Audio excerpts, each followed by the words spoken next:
तो students welcome back to the DPP5। I hope आपने DPP4 देख लिया था, जो कि इसका कंटिन्यूएशन पार्ट है।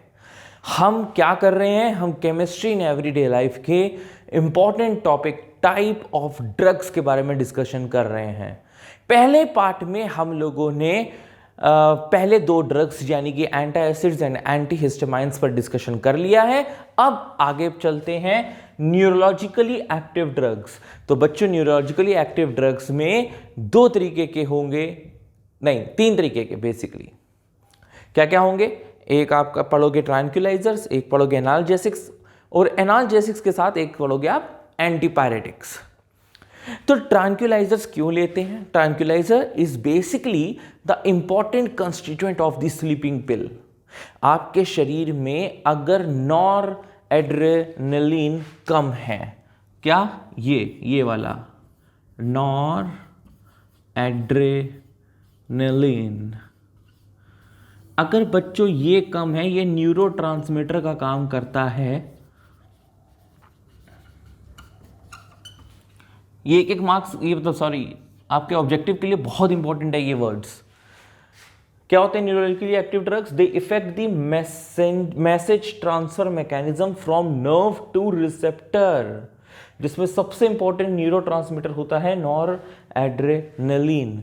अगर किसी भी टेंशन से आपका इसका लेवल कम हो जाता है तो बॉडी में एंजाइटी और भी बढ़ जाती है।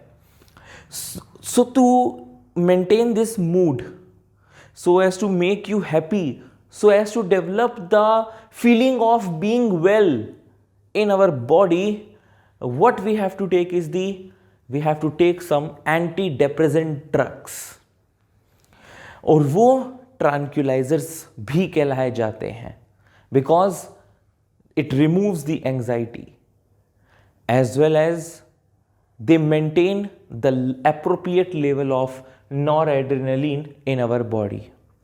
वो कौन से इंपॉर्टेंट ट्रैंक्विलाइजर्स हैं जो एक एग्जांपल्स याद रखने हैं? आइप्रेनेजिड, फिनेल्जाइन, ये दो। और अभी तक जो पूछा गया है वो पूछा गया है इक्वेनिल। ठीक है, नाम याद करो, IPE, iproniazid, phenelzine, and the third one is Equanil, जो कि पूछा गया है। दो और नए हैं, वेलियम और बारबिट्यूरिक एसिड। ये भी आपने काफी सुना होगा, barbituric acid. So drugs which are used for the treatment of stress, fatigue and severe mental diseases are called tranquillisers. They are the essential components of sleeping pills and also they helps to maintain the level of noradrenaline in our body. And what is noradrenaline? It is a important neurotransmitter. और neurologically active drugs में होता ही यही है कि they effect the message transfer mechanism from the nerve to the receptor. Second one is analgesics. ये क्या करता है? ये पेन को रिमूव करता है। It act as a pain killer without causing any kind of paralysis और मेंटल कंफ्यूजन और any kind of disorderness in the nerve message transfer mechanism. लेकिन एक बात का डिसएडवांटेज है इनके साथ, जैसे स्पेशली इसका एस्पिरिन जो कि एनाल्जेसिक है, ये क्या करता है, ये अगर इसको आप एक्सेस अमाउंट में लेने लगेंगे तो आपके लीवर को डैमेज कर सकता है। ठीक है, it cause ulcers in the stomach wall also. अब एनाल्जेसिक्स को फर्दर दो भागों में डिवाइड किया गया है, नार्कोटिक एंड नॉन नार्कोटिक। अगर गोवा शोवा जाओ तो असल में आपको पता चलेगा कि एनाल्जेसिक्स कहाँ यूज होते हैं। जो बंदे बेचारे यहाँ की चोट नहीं यहाँ की चोट अगर खाए हो, है ना, तो क्या करते हैं, वो अपना दर्द को छुपाने के लिए क्या करेंगे, गांजा, हीरोइन, मॉर्फिन ये सब लेने लगेंगे। क्यों? फॉर द टाइम बीइंग उनके बॉडी का नॉरएड्रेनलिन आराम हो जाएगा। They develop the sensation of well being, उन्हें लगेगा वाओ हम तो आसमान में उड़ रहे हैं, हवा में उड़ रहे हैं। ये सब चीज़ें नहीं लेनी चाहिए। क्यों? क्योंकि ये एडिक्टिव नेचर की होती है, नार्कोटिक ड्रग्स होते हैं, हीरोइन, मॉर्फिन। एनाल्जेसिक्स के अंदर आते हैं, पेन को रिड्यूस करते हैं, लेकिन आपको इसका क्या हो जाएगा, नशा चढ़ता जाएगा, नशा चढ़ जाएगा, एडिक्टिव हो जाएंगे आप, डेली मन करेगा करने का, because it give you a quite pleasure. मैंने कभी यूज़ नहीं किया, लेकिन हाँ आपको कभी नहीं कहूँगा कि यूज़ करो। नेक्स्ट है नॉन नार्कोटिक या नॉन एडिक्टिव ड्रग्स। इसमें इंपॉर्टेंट है एस्प्रिन और पैरासीटामॉल। दोनों के नाम आपने काफ़ी सुने होंगे, दोनों के IUPAC नेम्स भी याद कर लो। 2-एसिटॉक्सी बेंजोइक एसिड और पैरासीटामॉल का है 4-एसिटा एमिडोफिनॉल।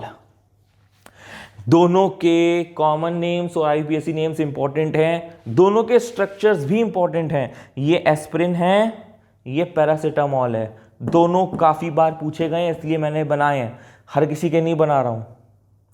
इसी में बेटा एक वर्ड आता है तीसरा, एंटीपायरेटिक्स, और ये भी एआईपीएमटी और जेई में पूछा गया है। क्या पूछा गया था?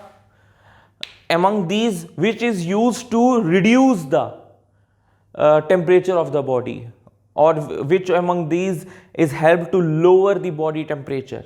जब बुखार हो जाता है हमारा टेम्परेचर बढ़ जाता है, ठीक है ना, तो उसको कम करने के लिए हम क्या यूज करते हैं? एंटीपायरेटिक्स।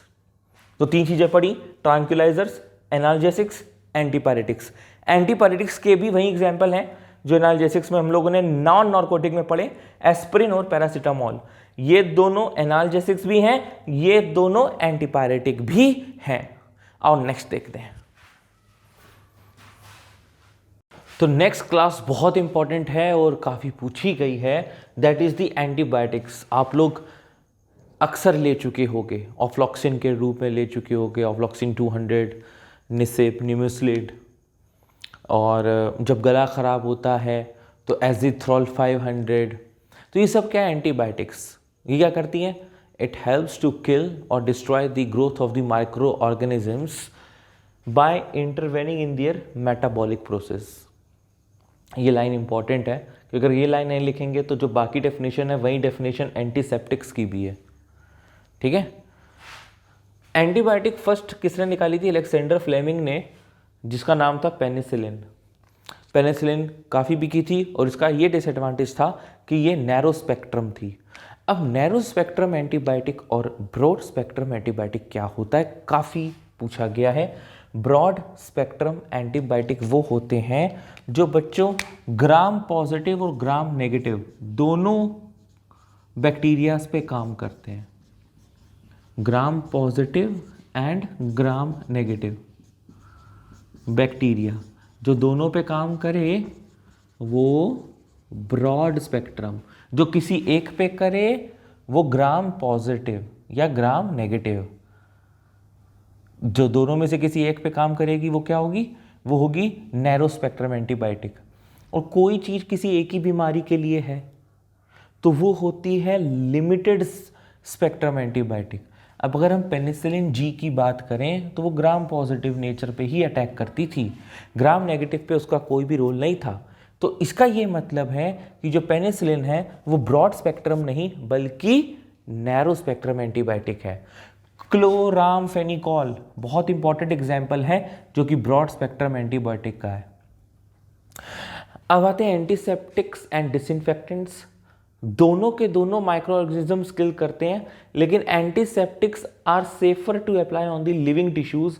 एंटीसेप्टिक वही है बोरोलिन, सोफ्रामाइसिन, डेटोल जो आप अपने वुंड्स, कट्स, अल्सर्स में लगाते हैं। लेकिन डिसइंफेक्टेंट से क्या होता है? हार्पिक जो फ्लोर्स में लगाए जाते हैं, टॉयलेट्स में लगाए जाते हैं, वो लिविंग टिश्यूज़ पे नहीं लगाए जा सकते। उसको हम लोग नहीं इस्तेमाल कर सकते कि चोट लगी है चलो आज हार्पिक लगा लें। माइक्रो ऑर्गेनिजम्स तो किल करेगा लेकिन वो लिविंग टिश्यूज़ के लिए नहीं बने हैं, ठीक है। तो सोफ्रामाइसिन आप जानते हैं, डेटोल भी आप जानते हैं। अब नीट 2017 का क्वेश्चन सुनो, 2016 का है सॉरी, कि the mixture of chloroxylenol and terpineol act as, चार ऑप्शंस थे, एंटीबायोटिक, एंटीसेप्टिक, डिसइंफेक्टेंट, एंटीपायरेटिक्स। तो बड़ी समझदारी से उन्होंने पूछा कि इन दोनों का मिक्सचर क्या एक्ट करेगा? They act as antiseptics. तो डेटोल पर क्वेश्चन किसी भी रूप से आ सकता है। इन दोनों का ये मिक्सचर, कंपोजिशन मिक्सचर याद रखना, इन दोनों से ही मिलकर डेटोल बनता है और इनके स्ट्रक्चर्स भी इंपॉर्टेंट है इसलिए मैंने बनाए, ठीक है। इनके स्ट्रक्चर्स को भी याद कर लो।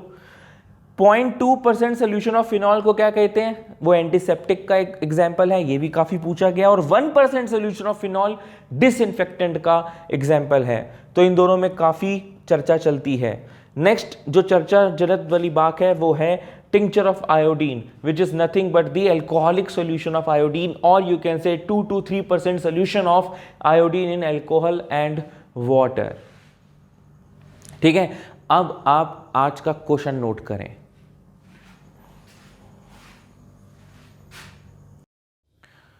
तो बच्चों आपको आज मैच दी फॉलोइंग करनी है। एक से ज़्यादा भी आंसर हो सकता है इसमें, कोई एक चीज़, किसी के 2 आंसर्स या 3 आंसर्स या एक ही हो सकता है। It depends upon you how you be able to match. तो चलो आप लोग अपना आंसर्स को कमेंट बॉक्स में डालिए। मिलते हैं नेक्स्ट वीडियो में नेक्स्ट कॉन्सेप्ट के साथ। Till then stay tune to chemistry का सागर बाय सागर वर्जातिया।